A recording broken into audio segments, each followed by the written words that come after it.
1900.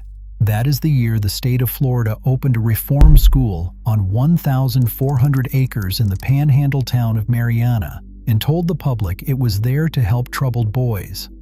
For 111 years, children as young as 5 years old were sent there, some for murder, some for skipping school, some simply for running away from home. Nearly 100 of them never came home at all. When forensic investigators dug up the grounds in 2012, they found 55 unmarked graves, most scattered outside the official cemetery in the surrounding woods. Some remains showed blunt force trauma. Some showed gunshot wounds. Florida closed the school in 2011 and cited budget constraints as the reason. This is not just a story about a school. This is a story about what a government can do to children when nobody is watching, and how long it can keep doing it when everybody looks away. The legal foundation for this system was laid in 1897 when the Florida legislature passed an act authorizing a state reform school for juvenile offenders.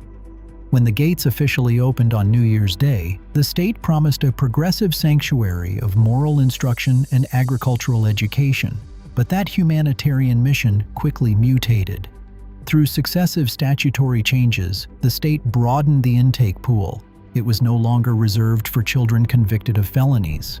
New laws allowed courts to commit youth for incorrigibility, dependency, or simply being an orphan. Under this loose legal definition, the facility swelled into the largest juvenile reform institution in the United States, controlled by a board of state commissioners. From the beginning, the geography of the campus enforced the racial caste system of the Jim Crow South. The grounds were strictly divided, the south side for white boys and the north side for black boys. This segregation defined daily survival, work details, and ultimately, death. When children died under the state's care, they were buried on the black side of the campus in a desolate plot of land that would become known as Boot Hill. By 1901, the state's promised sanctuary had already turned into a forced labor farm. Boys as young as 5 were compelled to work the fields, brick-making yards, and carpentry shops under a grueling system of unpaid peonage. A 1903 state inspection report officially confirmed that these children were frequently kept in heavy iron leg shackles while they worked. The physical dangers of this official neglect turned fatal on January 18, 1914. At 3:30 in the morning, a fire erupted in the white dormitory's ground floor stairwell. Locked doors and barred windows trapped the children inside.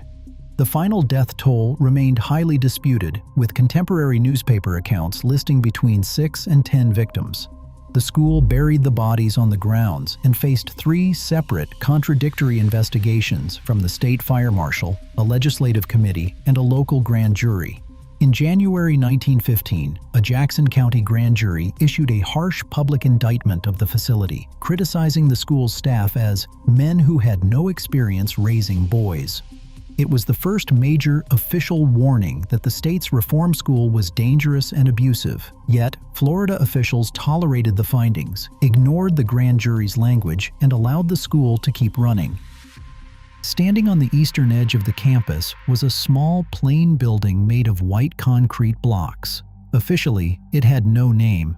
To the boys, it was simply the White House, and it existed for a single purpose: physical punishment.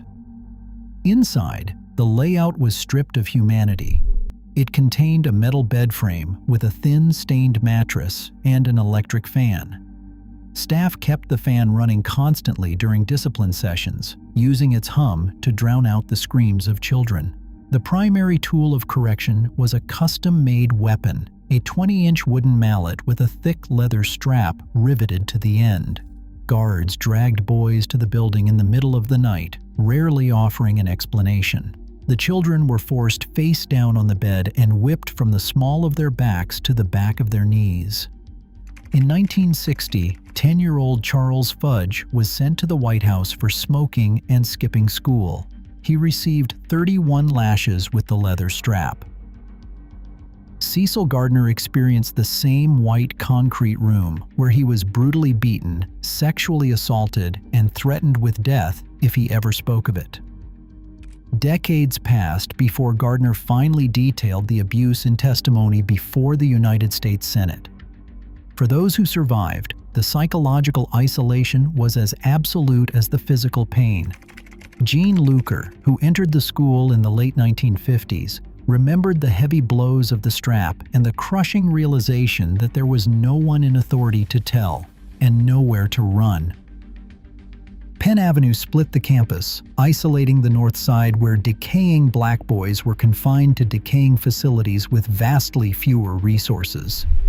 The state sent children as young as 5 to this segregated tract, sometimes for nothing more than being orphaned. On this side of the property, the violence was explicitly shaped by the color line.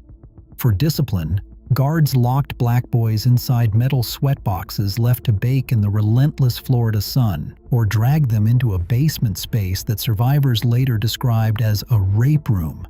Even basic human contact was policed by the administration.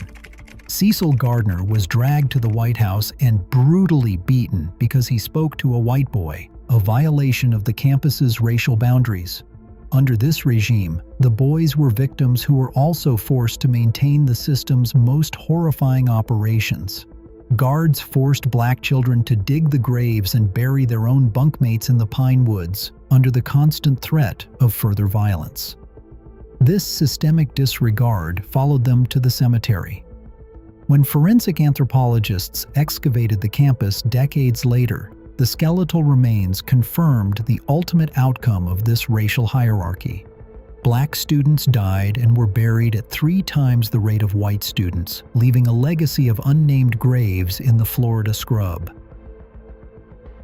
In 1958, Miami psychologist Dr. Eugene Bird stood before the United States Senate Judiciary Committee and called the school's routine use of the leather strap brutality.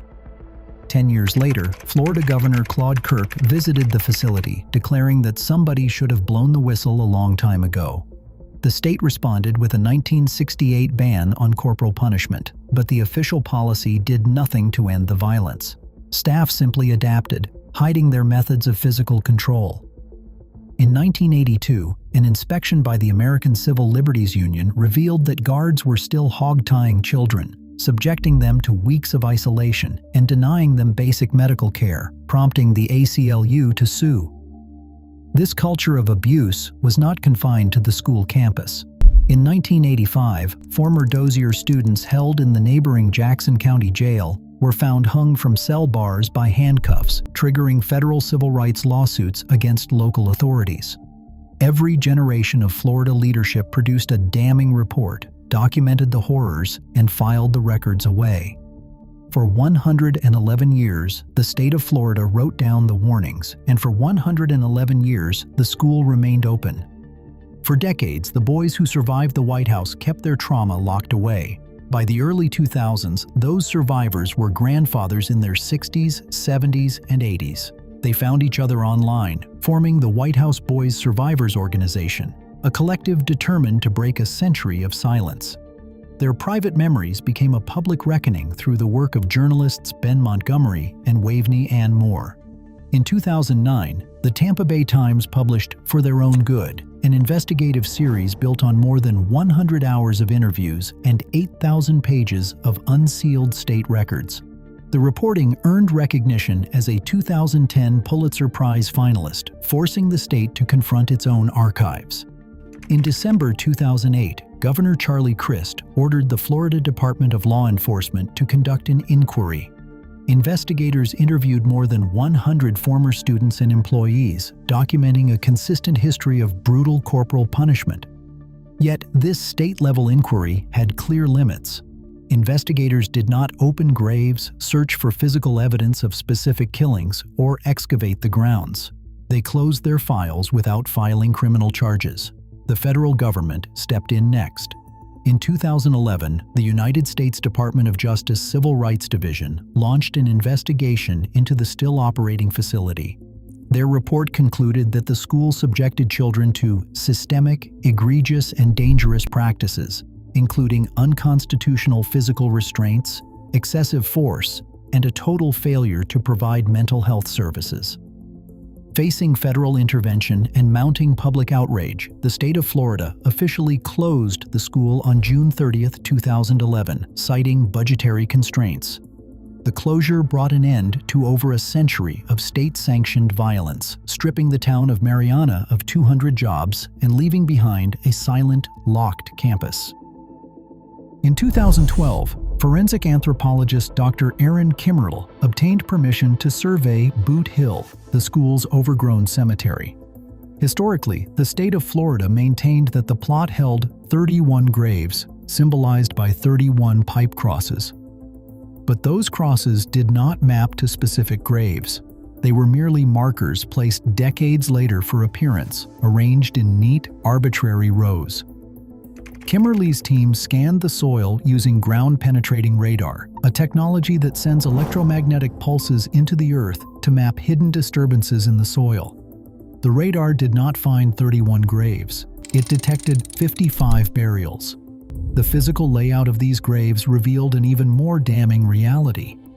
Only 13 lay within the designated cemetery fence. The remaining 42 were scattered in the pine woods outside the boundary line, buried in shallow shafts without markers, records, or dignity. When the team began controlled excavations, the physical remains directly contradicted the school's official ledger books. State archives attributed many of these historical deaths to simple accidents or the 1918 influenza epidemic. Yet, the bones themselves told a far more violent story. Forensic analysis revealed skeletal evidence of blunt force trauma, knife wounds, and gunshot wounds. These children did not simply succumb to disease, they died from physical violence, their final moments concealed by falsified records and buried beneath the Florida scrub. In 2014, 14-year-old George Owen Smith became the first child from the unmarked graves to be positively identified through DNA.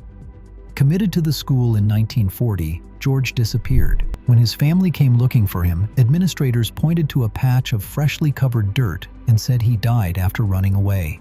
His mother spent decades waiting for him to walk through the front door, unaware he lay under the pine trees. Through similar testing, another family located Lloyd Dutton.